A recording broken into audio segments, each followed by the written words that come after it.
It was my first night shift. Working extra at a gas station is pretty far from every boy's dream, but it pays the bills. I was hell-bent on not having another opportunity slip out of my hands because of money. One small investment and a move to Minneapolis, and I would have had a six-figure salary, but I just couldn't find the funds. So there I was, stocking the shelves at a gas station. Money is money, and there's plenty of future to go around, I figured. I'd worked a few day shifts before, so I knew the place well enough. However, I'd never been left alone for the night shift before. This was the first time I'd be completely unsupervised. Jada, my supervisor, was about to take off for the night. She kept repeating the same instructions over and over. Then again, this place had huge turnover. Maybe she honestly forgot I wasn't that new. No phones, she urged. If you got a slow night, make yourself useful. Nod and smile. I decided to get the worst tasks out of the way early. Cleaning the bathroom, restocking the freezers, taking out the trash, checking the receipt rolls, watering the plants. Took me about an hour. It wasn't even midnight yet, and I was pretty much done for the night. I considered mopping the floor, but I figured I could save that for later. I'd been useful enough. I was on my fourth game of teamfight tactics when I realized I'd forgotten my name tag. No big deal, really, but figured I might as well fetch it. The manager's office was usually locked, but tonight I had the keys to it. I opened the door and started going through the drawers. Didn't take long to find the name tags. There was an entire box of them. At first I thought they were all blanks, but as I started going through them, I realized they were all previous employees. Sure, this place had high turnover, but we were talking 100 people, easy. This was ridiculous. I admit, this is where I started asking myself some questions. During the day shift, there was always someone new, someone being trained or interviewed. I had only been there for about a week, and I was already feeling like a veteran. The only people who seemed to be regulars were the managers, Jada, Kennedy, and Alicia. They seemed decent enough. So why were so many people quitting? As I got back behind the register, I realized there was a customer outside, literally just outside the door. I waved at them. There was something off. They were just standing there, but they were so close that the automated doors should have opened. And yet, the door remained closed. It was a man. Late 30s, scraggly beard, rough red shirt, bit of a chunky look with sunken bloodshot eyes and a natural frown. He just stared at me. I waved at him again, but I got no response. "Can I help you?" I called out. Nothing. Not a blink. I pulled out a chair and sat down. The man stayed outside, looking in. I tried not to think about it, but it was bothering me. I couldn't see his car anywhere on the cameras, and he didn't seem to want anything. I couldn't tell if he was on drugs or just being weird. I gave him a few minutes, but he just stood there. Finally, I got up from my chair. "Sir, I'm going to have to ask you to leave." He didn't seem to listen. He was a bit shorter than me, but he had a good 50 pounds on me. He'd be trouble in a brawl. "I don't want to call the police," I said. "Can I help you, sir?" I pulled out my phone and held it up for him to see. I dialed the number and held it up for him to see, but still, nothing. Then my phone rang. Unknown caller. It was just past midnight. Without letting the unnerving man out of my sight, I took the call. "Yeah?" I answered. "Please don't hang up," a voice on the other end said. "You're in danger, and I can help." I was getting nervous. I wandered back and forth, watching those bloodshot eyes follow me. "Who is this?" I asked. "I'm Angie," the voice responded. "I used to work there. Same shift, same managers. I wanted to warn you." I'd seen an Angie tag in the box earlier, maybe even several. She sounded young and nervous as all hell. "In a few hours, something terrible is going to happen," she continued. "And if you're not out by then, you might as well be dead." "What are you talking about?" "Look outside." I'd been looking outside this entire time, but I'd been entirely focused on this one man outside the front door. From across the road, I could see more people, about a dozen, lumbering out of the woods. "I need you to leave," she said. "Just walk out. Nothing will happen if you just walk away. Nothing will come for you." Who are these people? What's gonna happen? I don't know what...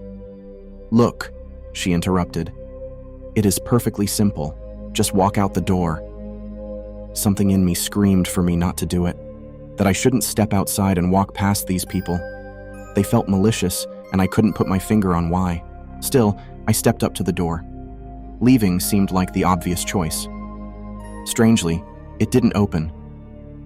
"It won't open," I said. "Hold on. They want to keep you in there. They don't want you to leave.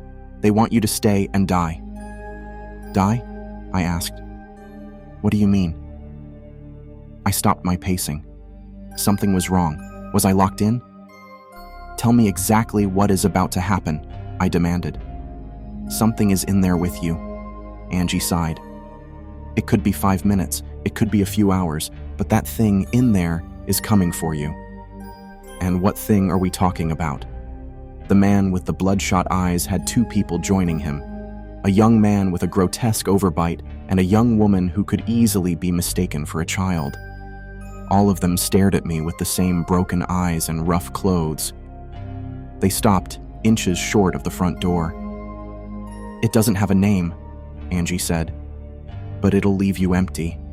It'll leave you like the people out front." "But if I leave, I'll be okay?" "Yes, that's what I'm telling you." "Hold on, I'll check the back." I hurried out back to the employee entrance. I pressed down the cold handle and the door swung open. Outside were another group of 4 people, 2 young men, an older woman, and a girl no more than 16 years old. They all stared at me. I couldn't tell if they were drawn to me or the store. I stopped short of stepping through the door. "Why do they come here?" I asked Angie. "They serve their master. They want the spoils." "What spoils? What?" I thought about it. She was talking about me.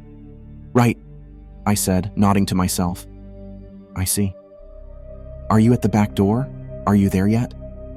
Yeah, I'm here." "Just walk out," she whispered. "It's not too late." I was just about to walk out when a thought hit me. Why would they lock the front door but not the back? That didn't make any sense. If the purpose was to keep me here, they could easily barricade the back as well. Something didn't add up. "The door is open," I said. "Great, you can still make it." "Why wouldn't they lock the back door, Angie?" She hesitated and there was a brief pause. "If they're locking me in here to hurt me, why wouldn't they lock the back door?" I repeated. "I don't know," she said, "but you have to trust me." "They gave me the keys, Angie. They go everywhere. I can lock and unlock this door 100 times. What's going on?" They don't usually do that." I closed the door and stepped back. 4 less pairs of eyes staring at me. "Look," said Angie. "I was the last person to leave. They fucked up. I found a spare key and got out before it was too late. Maybe they figured I'd warn you. Maybe they're trying to trick you." "Sure, yeah," I chuckled. "Convenient." "I'm trying to help you," she cried out. "Those things out there are to discourage you from going outside. They're harmless, but they're there to scare you. Can't you see it is all just a way for them to keep you in there?" I got one person screaming at me to go outside and no one telling me to stay. No locked doors, just plenty of fucking creeps staring at me. What am I supposed to believe? "Fine. You want more proof? Call the police. Hang up and call them." I ended the call. There were 8 people out front by now, all gathering outside the front door. I couldn't tell if they were trying to get in or if they were waiting for me to step out. I called the emergency services, only to be met with silence. Not even a dial tone, just a blank nothing. I tried a few more numbers. My mom, my friends. I tried going online, but all I got was cached copies of sites I'd been to before. My background picture had changed to a black screen. But there was something else. Something had started to smell. The freshly stocked frozen goods had suddenly gone bad.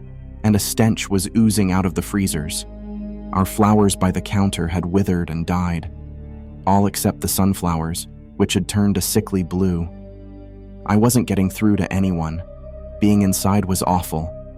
The single-serving frozen meals were making me gag. I figured I'd go for the landline. As I got in the manager's office, I got another call on my phone. Unknown caller. Looking back and forth between my phone and the landline, I weighed my options. I chose Angie. "How are you getting through?"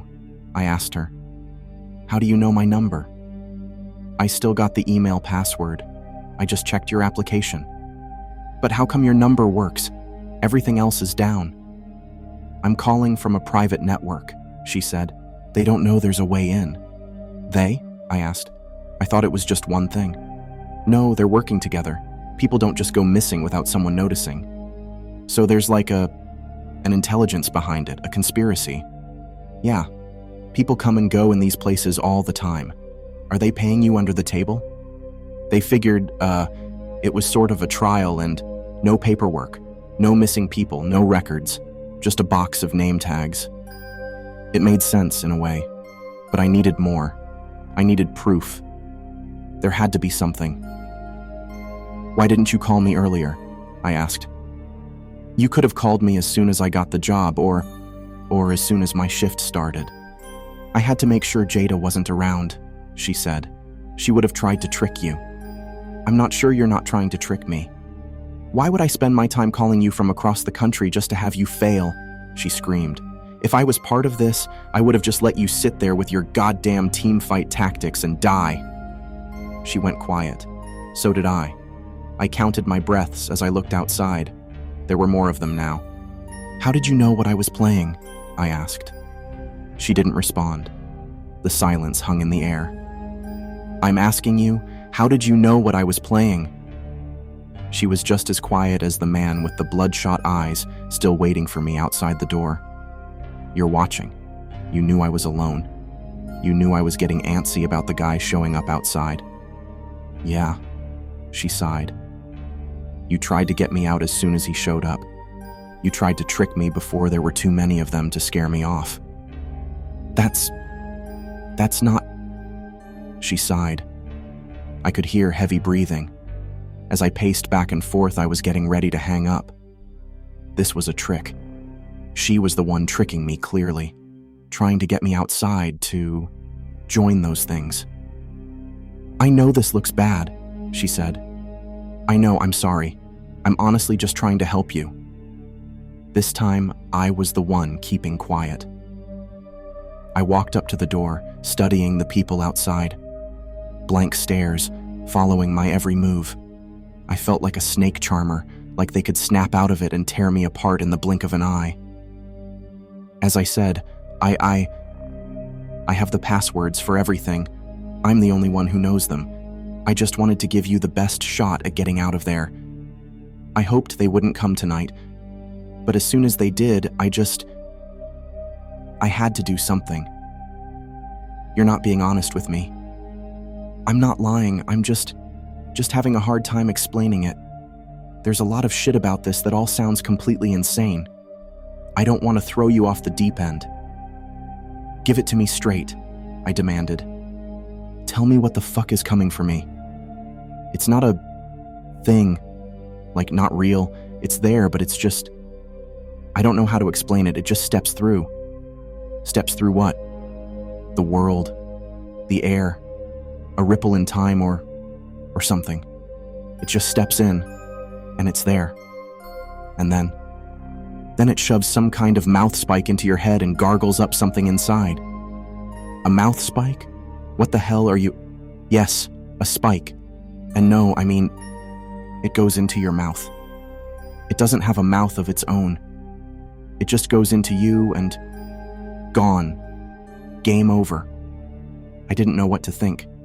My mind was a jumbled mess, and I felt my pulse rising and falling. There were over 18 people outside in various states of disarray, all of them just staring at me. If I just stepped outside, I'd know for sure. What does it look like? Does it... The lights flickered. There was a loud hum, a buzz, and then an electric failure. One of the fluorescent lights burned out, while the others just slowly dimmed to nothing. This was real. It was make or break by this point. Something was happening. The lights went out, I whispered. Is this... Now! Angie screamed.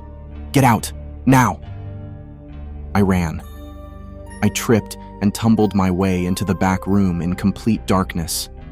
I almost twisted my ankle as I bumped into the lunch table. I could barely hear my thoughts, and I had to remind myself to breathe. The roof of my mouth ached, as if anticipating a piercing pain.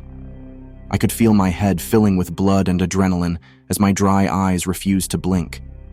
As I put my hand on the back door, I did the mistake of pulling instead of pushing. It took me 3 tries before a thought hit me. I couldn't see the sign on the door because of the darkness. In fact, I couldn't see anything. Nothing. Angie? I wheezed, putting my phone to my ear. You there? Hurry, she screamed. You can make it! How did you see it? The thing was huge, it just... No, how did you see it in complete darkness? You said the lights went out. It was right there. I can't even see the sign on the back door. How the hell did you see a spike? Look, and to add to that, how the hell do you know what it does with that spike? You've never seen the thing kill. You said you were the last one to work this shift, and the thing sure as hell didn't kill you. You're missing the point. It doesn't add up, Angie. None of this adds up. You couldn't have seen it, and there's no way for you to know how it kills. I stood there in the dark. I heard Angie panting on the other side, matching my breathing. You're lying to me, Angie. You're not trying to save me. She stopped breathing. For about a minute, it was just quiet. The call ended. A wave washed over me. I was either dead or saved. There was no in-between. I was moments from finding out. Every little sound shook me. A breeze just outside, a crackling wire, ventilation struggling to turn back on. I hadn't even noticed my hand was on the door handle. You lied to me, I said out loud. You did. I caught you.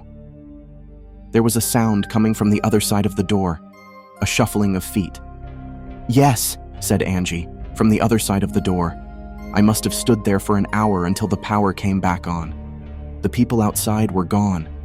Angie was gone. My phone worked just fine, so I called everyone and just cried for help. The police found me locked in the bathroom in a full panic, and I barely even remember being escorted out. Cameras had picked up a mob gathering outside, but that was pretty much it. They couldn't be identified from the back of their heads.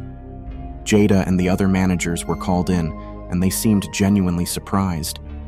I've since looked it up. 100 people starting and quitting their job in a place like that isn't uncommon. People come and go all the time. The managers honestly didn't know why people disappeared, it seems. Maybe this is just how things work. Or maybe there's more than one Angie out there preying on short-term workers. And the front door? There was no conspiracy there.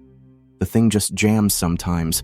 Some kind of trouble with the wiring. If I'd messed with it just a bit more, the thing could have kicked wide open.